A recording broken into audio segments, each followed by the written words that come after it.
मुलांनो, पाठीमागच्या तासाला आपण न्यूटनच्या गतिविषयक समीकरणांचा अभ्यास केला. आज आपण प्रकरणाचं नाव आपले आहे गतीचे नियम. त्या गतिविषयक नियमांचा अभ्यास करणार आहे. हे गतिविषयक नियम थोर वैज्ञानिक न्यूटन यांनी मांडलेले आहेत. म्हणून त्या गतिविषयक नियमांना न्यूटनचे गतिविषयक नियम असं म्हटलं जातं. Newton's laws of motion. न्यूटनचे गतिविषयक नियम. गणितामध्ये काही बाबी जशा महत्त्वाच्या असतात तशा विज्ञान तंत्रज्ञान या आपल्या विषयामध्ये न्यूटनच्या गतिविषयक नियमांना अनन्यसाधारण असं महत्त्व आहे. त्यामुळे या नियमांचा काळजीपूर्वक अभ्यास करा. कुणीही आपल्याला विचारू शकतं न्यूटनचे गतिविषयक नियम सांग. 3 नियम आहेत, काळजीपूर्वक लक्षात ठेवा. त्यांचा अभ्यास करा. दैनंदिन व्यवहाराशी त्याचं नातं जोडून ते नियम परफेक्ट समजून घेण्याचा प्रयत्न करा. चला तर मग न्यूटनच्या गतिविषयक नियमांचा अभ्यास करू. न्यूटनचे गतिविषयक नियम हे थोर वैज्ञानिक सर आयझॅक न्यूटन यांनी त्यांच्या ग्रंथामध्ये नोंदवलेले होते. प्रिन्सिपिया हा जो त्यांचा ग्रंथ आहे, या नियमामध्ये या गतिविषयक नियमांची नोंद त्यांनी केलेली होती. हे नियम या गतिविषयक नियम जे आहेत ते या पुस्तकाद्वारेच त्यांनी प्रसिद्ध केलेले होते. अभ्यास करायचा आहे आपल्याला न्यूटनच्या गतिविषयक नियमांचा. समीकरणांचा अभ्यास झाल्यानंतर न्यूटनचे गतिविषयक नियम. बघा, न्यूटनच्या गतिविषयक नियमाची सुरुवात करत असताना पहिल्या नियमापासून आपण सुरुवात करूया. न्यूटनचा पहिला नियम जो आहे तो पहिला नियम मांडण्याच्या अगोदर त्या नियमामध्ये जे काही महत्त्वाचे शब्द येत आहेत त्या शब्दांशी आपण अगोदर एकरूप होऊया. ते शब्द समजावून घेऊया. एक महत्त्वाचा शब्द पाठीमागच्या इयत्तेमध्ये तुम्ही ऐकला असेल, जडत्व. वस्तूच्या बाबतीत तिला जडत्व असतं हे पाठीमागच्या इयत्तांच्या माध्यमातून तुम्ही अभ्यासलेलं आहे. आपण नेहमीच पाहतो की एखादी वस्तू स्थिर असेल तर बल लावल्याशिवाय ती वस्तू जागची हलत नाही. टेबलसुद्धा टेबलावरती ठेवलेलं पुस्तक जे आहे आणि टेबल यांच्या बाबतीत पुस्तक आपल्याला सहजपणे उचलता येतं. मात्र टेबल उचलायचं असेल तर त्याला जास्त बल प्रयुक्त करावं लागतं, हे आपल्याला माहिती आहे. जेवढ्या बलानं तुम्ही पुस्तक उचललं तेवढ्या बलानं टेबल उचलू शकणार नाही, त्याला जास्त बलाची गरज आहे. त्याच्यानंतर आणखीन एक उदाहरण इथं आहे बघा, जडत्व समजून घेण्यासाठी. आपण झाड जर हलवलं किंवा झाडाची फांदी हलवली तर फळ झाडावरनं खाली पडतं. काय कारण असेल त्याचं? झाडाची फांदी हलवली की झाडावरची फळे खाली पडतात. ही जी सगळी उदाहरणं आहेत ती मुलांना जडत्वाची उदाहरणं आहेत. फांदी हलवली की झाडावरनं फळ खाली पडणं. मी तुम्हाला साधं आणि सोपं एक उदाहरण देतो. आपण सकाळी उठल्यानंतर अंथरूण ज्यावेळी काढायला जातो त्यावेळी चादर वगैरे जर झटकली आपण तर धुराळा त्याच्यातला निघून जातो. चादरेला जी वलय निर्माण होतात त्यांची हालचाल आपण पाहता त्या चादरेवरचे जे कण आहेत ते झटका दिल्यानंतर त्यांच्या जागेवर स्थिर राहतात आणि चादर माघार येते. या पद्धतीनं चादरीवरचा धुळा निघून जातो. ही सगळी छोटी छोटी मात्र जडत्वावरची उदाहरणं आहेत. आणखीन एक उदाहरण, पंखा ज्यावेळी आपला सुरू असतो तो पंखा आपण जेव्हा बंद करतो त्यावेळी बंद केल्यानंतर सुद्धा पंखा काही काळ तसाच फिरत राहतो. वरील सगळ्या घटनांचा आपण जर अभ्यास केला तर आपल्या लक्षात येतं की सर्व उदाहरणांमध्ये जडत्व हा भौतिक गुणधर्म आहे. वस्तूचे जडत्व हे वस्तूच्या वस्तुमानाशी निगडीत असते, हेही तुम्ही पाहिलेलं असेल. त्याच्यासाठी आपण एक उदाहरण घेऊया. चेंडू जो आहे त्या चेंडूच्या बाबतीत विरामावस्थेत ज्यावेळी चेंडू असतो त्यावेळी तो त्याच्या जागेवर स्थिर आहे. अशा अवस्थेत त्याची स्थिरता तशी का आहे तर त्याला कारण आहे त्याचं वस्तुमान. वस्तुमानामुळं तो चेंडू जो आहे तो त्या जागेवर स्थिर आहे आणि म्हणून त्याच्याकडे गुणधर्म कोणता आहे? जडत्व. म्हणजेच मुलांनो, वस्तूचे जडत्व हे वस्तूच्या वस्तुमानाशी संबंधित आहे, हे आपल्याला लक्षात येतं. जडत्व ही संकल्पना लक्षात येते का बघा.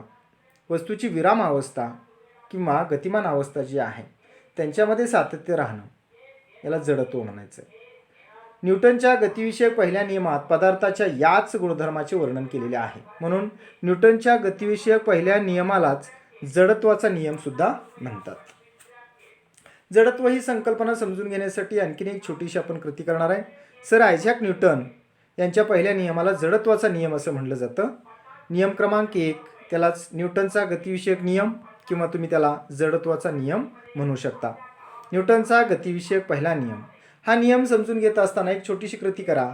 आपण व्हॉलीबॉलचा चेंडू जो आहे किंवा फुटबॉलचा चेंडू जो आहे तो लात मारल्यानंतर खूप दूर अंतर जातो, पण काही अंतरानंतर तो त्याची जागा सोडतो लात मारल्यानंतर. मात्र काही अंतर गेलं की तो त्या जागेवर जाऊन स्थिरावतो, काही अंतरावर जाऊन थांबतो, एका जागेवर स्थिर होतो. का स्थिर झाला? तर त्याच्यामध्ये गुणधर्म कोणता आहे? जडत्व. त्याच्याकडे जे वस्तुमान आहे त्या वस्तुमानामध्ये जास्त काळ तो पळत राहत नाही, गतिमान राहत नाही, काही कालखंडानंतर तो थांबतो. याच भौतिक गुणधर्माला जडत्व म्हणलेला आहे. बघा, पहिला शब्द या नियमामध्ये जो येणार आहे, या नियमाशी कन्सर्न असणारा शब्द जो आहे तो जडत्व, वस्तूचे जडत्व. जडत्वाचं हे एक उदाहरण आहे. बघा, गतिमान असलेली सायकल जी आहे त्या सायकलच्या बाबतीत ती गतिमान राहते, मात्र ज्यावेळी तुम्ही ब्रेक लावता त्यावेळी सायकल जागेवर थांबते. का? जडत्व. त्याच्यानंतर ही एक छोटीशी कृती बघा. एक ग्लास, वाळून भरलेला एक ग्लास आहे, त्या ग्लासवरती पातळ असा एक पुष्टा ठेवायचा आहे आणि त्याच्यावरती एक नाणं ठेवा. यानंतर तुम्ही या पुष्ट्यावरती टिचकी मारायची. बघा, कृती पुन्हा एकदा. वाळून भरलेला ग्लास आहे, ग्लासवरती एक पुष्टा आहे पातळ आणि त्याच्यावरती 5 रुपयाचं नाणं ठेवलेलं आहे. ज्यावेळी तुम्ही जोरदार पद्धतीनं टिचकी मारता त्यावेळी काय घडतं? नाणं जे आहे ते ग्लासमध्ये पडतं आणि पुष्टा मात्र त्या जागेवरून दूर फेकला जातो आहे. आणि मग असं असेल तर या कृतीवरून आपल्याला काय दिसतं? काय आपल्याला लक्षात येतं? तर नाण्याकडं कोणता गुणधर्म आहे? जडत्व. आपण कॅरमचा खेळ खेळला असाल. कॅरमनं ज्यावेळी आपण खेळत असतो त्यावेळी सोंगटीवर सोंगटी जर आपण ठेवलेली असेल आणि स्ट्रायकरनं जर खालच्या सोंगटीला जोरात टिचकी दिली तर खालच्या सोंगटी निघून जाते, मात्र वरची सोंगटी जागेवरच पडते. का? तर तिच्याकडं कोणता गुणधर्म आहे? जडत्व. कळलंय का? जडत्व. बघा सर्वांना, जडत्व ही संकल्पना महत्त्वाची. त्या न्यूटनच्या गतिविषयक पहिल्याच नियमामध्ये आणखीन एक शब्द येतोय सातत्यानं, संतुलित व असंतुलित बल. ही संकल्पना समजून घेऊया आणि मग आपण न्यूटनचा गतिविषयक पहिला नियम मांडूया. नियमाचं नुसतं वाक्य उपयोगाचं नाही, वाक्यातले शब्द समजावून घेण्यासाठी आपण ही धडपड करतोय. संतुलित व असंतुलित बल कशाला म्हणायची? एक छोटंसं उदाहरण घेऊया. आपण रस्सीखेच हा खेळ खेळलेला असेल. शाळेमध्ये आपल्या रस्सीखेच खेळ आपण खेळतो. त्या खेळामध्ये हा खेळ खेळत असताना त्याचा जो मध्य आहे, लाल दोरी ज्या ठिकाणी बांधलेली आहे बघा, तो मध्य आहे. त्या मध्याकडे बारकाईने आपण पाहत असतो आणि जो एम्पायर आहे तो त्या पद्धतीने निष्कर्षण काढत असतो. काही काळ ज्यावेळी दोन्ही बाजूनी बलं लावलेली असतात त्यावेळी मधला जो मध्य आहे तो जागेवर स्थिर राहतो काही काळ. जेव्हा एखाद्या बाजूनं जास्त बल लावलं जातं तेव्हा मात्र तो जो मध्य आहे तो त्याची जागा सोडतो. हे आपण या खेळामध्ये पाहिले. रस्सीवर लावलेले बल त्यावेळी मात्र पोरांनो असंतुलित असतं. ज्यावेळी मध्य स्थिर असतो त्यावेळच्या लावल्या गेलेल्या बलाला संतुलित बल म्हणायचं. पण एखाद्या बाजूनं जर बल जास्त लागलं तर मग मात्र तो मध्य जो आहे तो त्याची जागा सोडतो, त्यावेळच्या बलाला असंतुलित बल असं म्हणायचं. संतुलित बल आणि असंतुलित बल या संकल्पना तुम्हाला समजलेल्या असतील. तो जो मध्य आहे, आपण बल एखाद्या बाजूला जास्त लावलं तर त्या बाजूला रस्सीचा मध्य सरकत जातो, त्यावेळेच्या बलाला काय म्हणायचं आहे? असंतुलित बल. जर एखाद्या वस्तूवर कोणतेही बाह्य असंतुलित बल कार्यरत नसेल तर तिच्या विराम अवस्थेत किंवा सरळ रेषेतील एकसमान गतीमध्ये सातत्य राहते. बघा, हा नियम आहे पहिला नियम. यामध्ये शब्द कोणते आले? या नियमाला जडत्वाचा नियम म्हणायचा आहे म्हणून जडत्व संकल्पना समजून घेतली. यामध्ये शब्द आलेला आहे महत्त्वाचा, बाह्य असंतुलित बल. आणि तो असंतुलित बल समजून घेण्यासाठी पाठीमागच्या बाबींचा पण अभ्यास केला आहे. नियम कसा सांगतोय तो परफेक्ट पाठ करून ठेवायचा आहे. जर एखाद्या वस्तूवर कोणतेही बाह्य असंतुलित बल कार्यरत नसेल तर तिच्या विराम अवस्थेत किंवा सरळ रेषेतील एकसमान गतीमध्ये सातत्य राहते. या नियमाला न्यूटनचा गतिविषयक पहिला नियम असं म्हणायचं आहे. जडत्वाच्या संकल्पनेमध्ये प्रत्येक वस्तूच्या अंगी जडत्व हा गुणधर्म असतो. जडत्व समजून घेण्यासाठी विविध प्रकारच्या उदाहरणांचाही आपल्याला दाखला देता येतो. बले परस्परांना कोणत्याही वस्तूच्या बाबतीत बल प्रयुक्त केल्यास ती वस्तू गतिमान होते, बलाचा परिणाम आपल्याला दिसतो. परंतु ती बले परस्परांना निष्प्रभ करत असल्याने एकंदर परिणामी बल शून्य असते. ही बाब लक्षात ठेवा.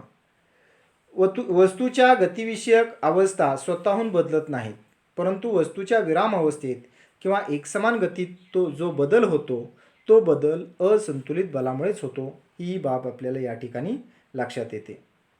मुलांनो, या न्यूटनच्या गतिविषयक समीकरणामध्ये बाह्य असंतुलित बलाचा उल्लेख आलेला आहे. याशिवाय आपल्याला या न्यूटनच्या गतिविषयक पहिल्या नियमामध्ये अनेकविध स्वरूपाची उदाहरणंही पाहायला मिळालेली आहेत. या उदाहरणांचं बारकाईने निरीक्षण केल्यानंतर आपल्याला एक बाब लक्षात येते. या नियमाला जडत्वाचा नियम का म्हणलेला आहे.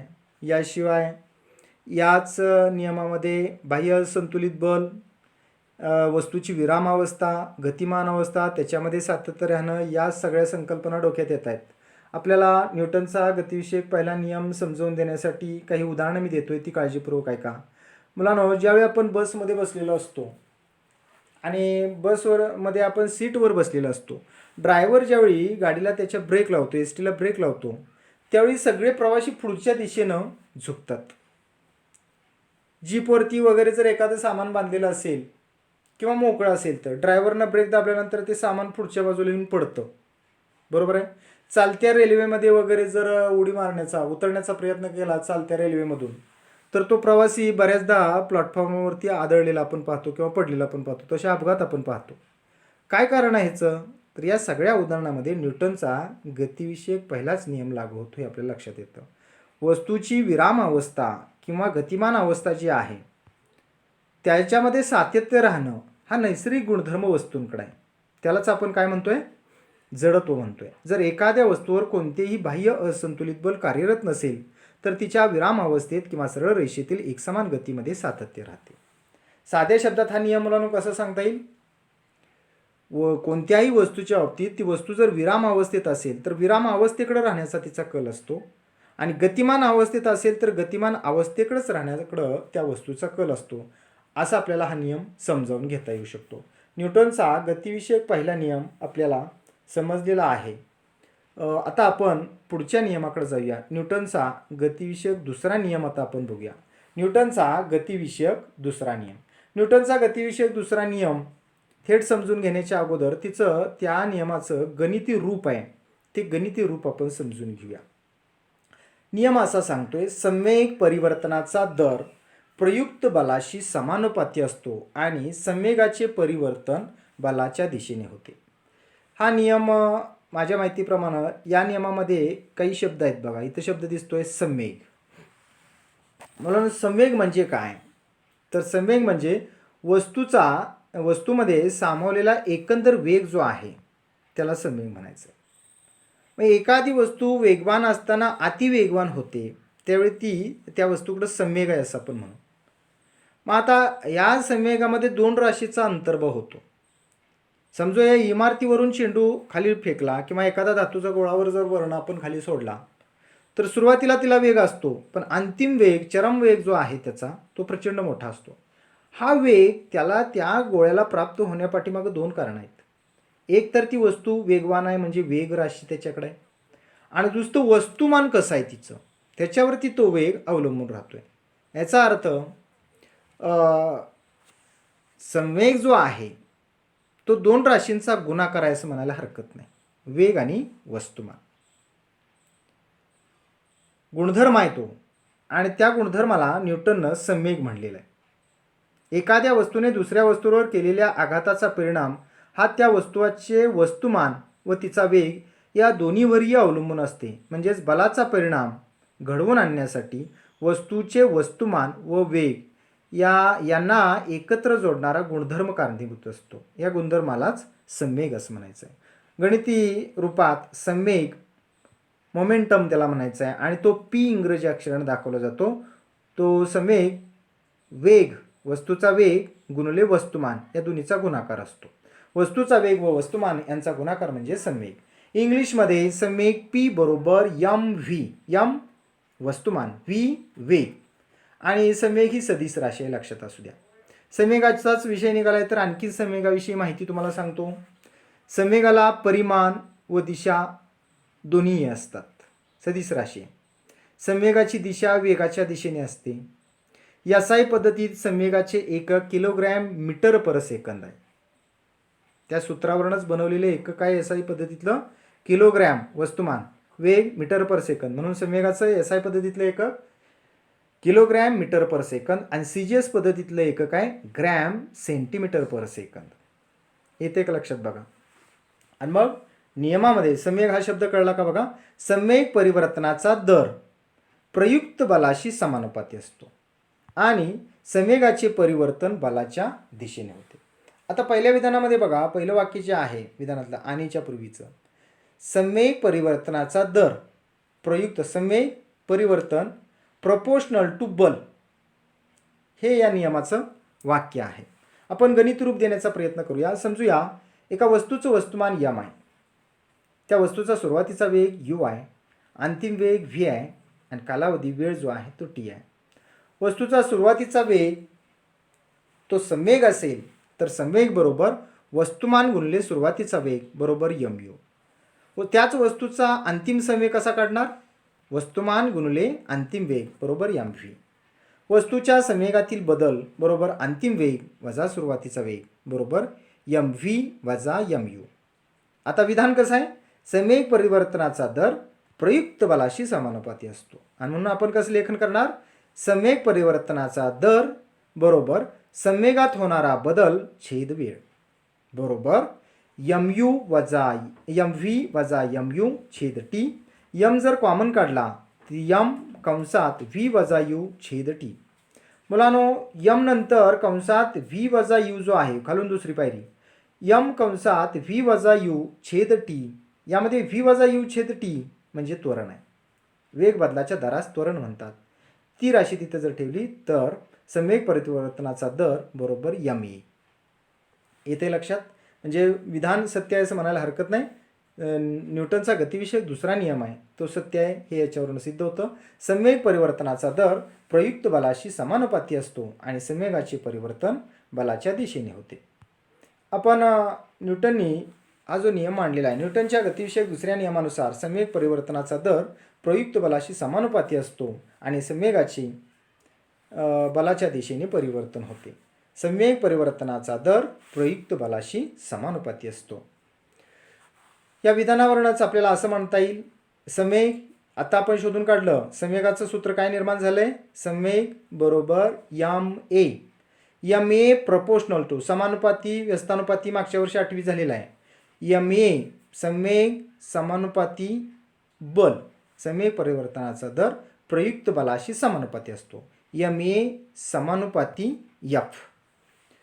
f बरोबर kma. ते मधलं प्रपोर्शनचं चिन्ह जर काढायचं असलं तर चलनाच्या समीकरणामध्ये के घेतला जातो, हे पाठीमागच्या वर्षी तुम्ही पाहिलेलं आहे. आता इथं के ची किंमत जर एक घेतली, एक एकक एवढी घेतली तर एफ बरोबर एम ए हे सूत्र होतं. येतं लक्षात? मग आता परीक्षेसाठी आपल्याला प्रश्न कसा असतो बघा. न्यूटनचा गतिविषयक दुसरा नियम लिहा. या पद्धतीने वर दाखवला आहे त्या पद्धतीने नियम लिहा. न्यूटनचा गतिविषयक पहिला नियम लिहा, दुसरा नियम लिहा आणि बलाचे सूत्र तयार करा. बलाचे सूत्र तयार करा म्हणलं की तुम्ही या पद्धतीनं लेखन करा आणि ए लेखन केल्यानंतर वरील पायऱ्यांप्रमाणे एफ बरोबर एम ए हे बलाचं सूत्र मिळवा. न्यूटनचा गतिविषयक दुसरा जो नियम आहे त्या नियमामध्ये सोबतच्या विरामावस्थेतल्या दोन वस्तू बघा. एक कार गाडी आहे डाव्या बाजूला, ती विरामावस्थेत आहे, थांबलेली आहे एका जागेला. तसेच हातगाडी आहे, ती सुद्धा उजव्या बाजूला थांबलेली दाखवलेली आहे. या दोन्हीलाही आपण ढकलण्याचा प्रयत्न करू. ज्यावेळी आपण या दोन्ही वस्तूंना ढकलायचा प्रयत्न करतो त्यावेळी मुलांनो या दोन्हीलाही समानच बल लागेल का भिन्न भिन्न बल लागणार आहे? साधा आणि सोपा प्रश्न आहे. तर निश्चितपणे या दोन्हींच्या बाबतीत हलकी वस्तू ही जड वस्तूपेक्षा जास्त वेगाने जाऊ लागते हे आपल्याला यावरून दिसून येतं. हलकी वस्तू उजव्या बाजूची जी हातगाडी आहे ती बल तेवढ्याच परिमाणाचं जर लावलं डावीकडं आणि उजवीकडं तर उजव्या बाजूला जी हातगाडी आहे ती मात्र वेगानं पुढं सरकत जाईल हे आपल्याला लक्षात येतं. संवेग परिवर्तनाचा दर प्रयुक्त बलाशी समानुपाती असतो. दोन्ही वस्तूंमध्ये होणाऱ्या संवेगातील परिवर्तनाचा दर मात्र कसा आहे? समान आहे. याचाच अर्थ संवेग परिवर्तनाचा दर प्रयुक्त बलाशी समानुपाती असतो हे आपल्याला या ठिकाणी लक्षात येतं. न्यूटनचा गतिविषयक दुसरा नियम. या न्यूटनच्या गतिविषयक दुसऱ्या नियमामध्ये मुलांनो बलाचा उल्लेख आलेला आहे. बल F बरोबर ma.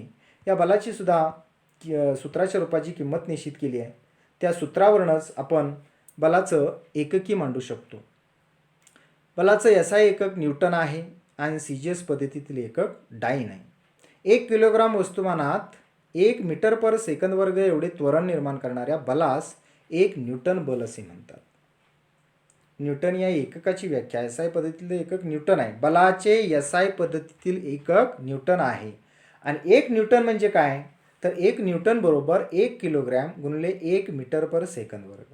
2 न्यूटन म्हणजे 2 किलोग्रॅम गुणिले 2 मीटर पर सेकंद वर्ग. या पद्धतीनं 1 न्यूटन 2 न्यूटन या बलाची किंमत आपल्याला निश्चित करता येते. CGS पद्धतीत बलाचे एकक डाईन आहे.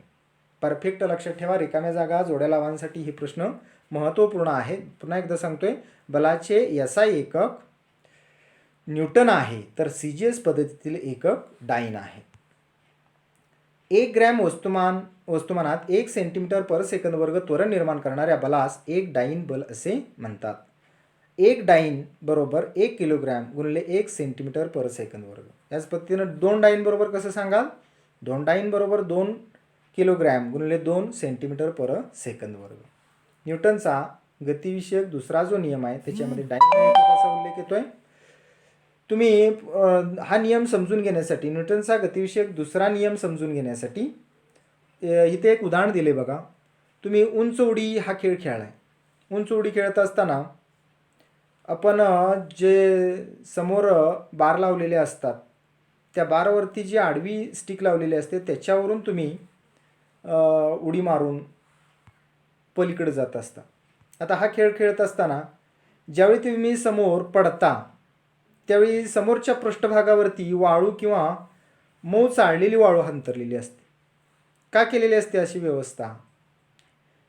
खेळामध्ये खेळाडू जमिनीवरील वाळूच्या जाड थरावरच पडेल अशी व्यवस्था का केलेली असते? काय कारण असेल याचं? कोणालाही उत्तर देता येईल. काय कारण आहे मुलांनो? तर इथं पडणाऱ्या खेळाडूला कुठल्याही प्रकारची इजा किंवा जखम होऊ नये. का तर त्याच्या शरीराला सम्यक प्राप्त झालेला असतो. सम्यक परिवर्तनाचा दर प्रयुक्त बलाशी समानुपाती असतो. यासाठी ही व्यवस्था केलेली असते. ध्यानात येते तुमच्या ही चाळलेली वाळू जी आहे ती भुसभुशीत असते, मऊ असते वाळू. त्याच्यावरती ज्यावेळी खेळाडू तो पडतो त्यावेळी त्याला कुठल्याही प्रकारची इजा होणार नाही. आणि मग न्यूटनचा गतिविषयक दुसरा नियम आहे तो या ठिकाणी आपल्याला दिसून येतो. सम्यक परिवर्तनाचा दर प्रयुक्त बलाशी समानुपाती असतो आणि संवेगाचे परिवर्तन बलाच्या दिशेने होते. असं असल्यामुळे त्या खेळाडूला कुठल्याही प्रकारची इजा होत नाही. आता आपण दुसरा नियम अभ्यासल्यानंतर न्यूटनच्या गतिविषयक तिसऱ्या नियमाकडे जाऊया. न्यूटनचा गतिविषयक तिसरा नियम. न्यूटनच्या तिसऱ्या नियमाला समजून घेण्यासाठी एक छोटीशी कृती इथं आहे, साधी आणि सोपी. छोटीशी एक होडी आहे खेळण्यातली प्लॅस्टिकची आणि त्याच्यावरती हवा भरलेला एक फुगा पाठीमागच्या बाजूला बांधलेला आहे. त्या फुग्याला छोटंसं एक छिद्र आहे. तोंडावरती जोपर्यंत तुम्ही धरून ठेवाल तोपर्यंत त्याच्यात हवा राहते. अशा अवस्थेमध्ये ती होडी आणि फुगवलेला फुगा जो त्या होडीच्या पाठीमागच्या पृष्ठभागाला बांधलेला आहे अशा अवस्थेत ती होडी पाण्यावरती सोडून द्या. काय घडेल? फुग्यातील हवा पाठीमागच्या बाजूला ज्यावेळी सोडली जाईल त्यावेळी नाव मात्र पुढच्या दिशेनं गतिमान होते. मुलांनो ही छोटीशी कृती आहे. काय घडलं इथं की ज्यामुळे ती नाव पुढच्या दिशेनं गतिमान झाली? जशी फुग्यातील हवा बाहेर पडत आहे तशी होडी विरुद्ध दिशेने गतिमान होते. येते लक्षात तुमच्या? या घटनेमध्ये हवा बाहेर पडताना होडीवर बल प्रयुक्त होते. म्हणून होडी विरुद्ध दिशेने जाताना आपल्याला दिसते. म्हणून इथं एक बाब लक्षात घ्या.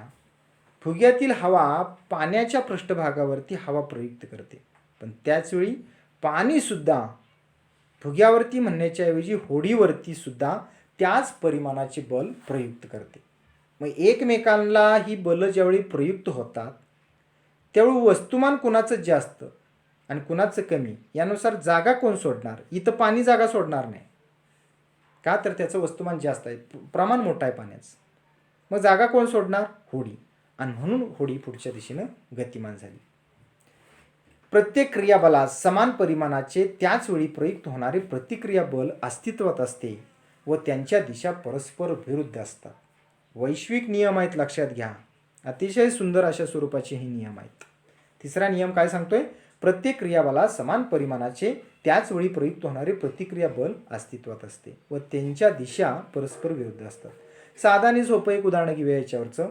तुम्ही दिवाळीमध्ये अग्निबाण किंवा त्याला आपण रॉकेट म्हणता, तो उडवलेला आहे. ज्यावेळी त्या रॉकेटला तुम्ही पेटवता, प्रज्वलित करता, त्यावेळी रॉकेटमधलं जे रसायन आहे ते ऊर्जा निर्माण करतं आणि निर्माण झालेल्या ऊर्जेमुळं ते रॉकेट पहिल्यांदा जमिनीवर पृष्ठभागावरती बल प्रयुक्त करतं. पण त्याचवेळी मुलांनो, पृष्ठभागसुद्धा त्या अग्निबाणावर बल प्रयुक्त करतो. इथं पृथ्वीचं वस्तुमान प्रचंड मोठं आणि अग्निबाणाचं वस्तुमान तुलनेनं खूपच कमी. एकमेकांवरती बल प्रयुक्त केल्यानंतर हलकी वस्तू जी आहे ती गतिमान होणार. यानुसार अग्निबाण वरच्या दिशेनं प्रक्षेपित होतो. नंतरच्या प्रवासामध्ये हवा जी आहे बाजूची वातावरण, त्या हवेवरती सुद्धा बल प्रयुक्त होत राहतं. हवासुद्धा त्या रॉकेटवरती बल प्रयुक्त करते. या पद्धतीनं रॉकेट जोपर्यंत ऊर्जा त्याच्यात आहे तोपर्यंत हवेत गतिमान राहतं. प्रत्येक क्रियाबलास समान परिमाणाचे त्याच वेळी प्रयुक्त होणारे प्रतिक्रिया बल अस्तित्वात असते व त्यांच्या दिशा परस्पर विरुद्ध असतात. दुसरं एक उदाहरण आहे. बंदुकीतून गोळी ज्यावेळी झाडली जाते, रायफलमधून किंवा बंदुकीतून, त्यावेळी मुलांनो गोळी ज्यावेळी झाडली जाते त्यावेळी गोळी पुढून निघून जाते जरूर, पण त्याच वेळा ती रायफल जी आहे तिचा दट्ट्यासुद्धा पाठीमागच्या दिशेनं खेचला जातो किंवा अख्खी रायफलच मागच्या दिशेनं खेचली जाते. आणि म्हणून रायफल पकडताना सुद्धा आपला जो बाहू आहे, खांदा आहे, त्या खांद्यावरती घट्ट अशा पद्धतीने ती रायफल पकडून मग गोळी झाडली जाते. कारण कसं आहे बघा, इथं दोन बल आहेत. ट्रिगर जो आहे तो गोळीवरती बल प्रयुक्त करतो, त्याचवेळी गोळीसुद्धा त्या ट्रिगरवरती बल प्रयुक्त करत असते. बंदुकीतून गोळी सुटली असता बंदूक विरुद्ध दिशेने गतिमान होत असते. न्यूटनच्या गतिविषयक तिसऱ्या नियमाचं हे उदाहरण आहे. अग्निबाणाचं किंवा त्याचं प्रक्षेपण होत असताना, उड्डाण होत असताना इंधनाचे ज्वलन होऊन निर्माण झालेल्या उष्ण वायूमुळे दाब निर्माण होतो. बल प्रयुक्त करतो पृष्ठभागावर. त्यावेळी पृष्ठभागसुद्धा अग्निबाणावरती बल प्रयुक्त करत असतो. प्रत्येक क्रियाबलास समान परिमाणाचे प्रतिक्रिया बल अस्तित्वात असते. अग्निबाणाचे प्रक्षेपण होते.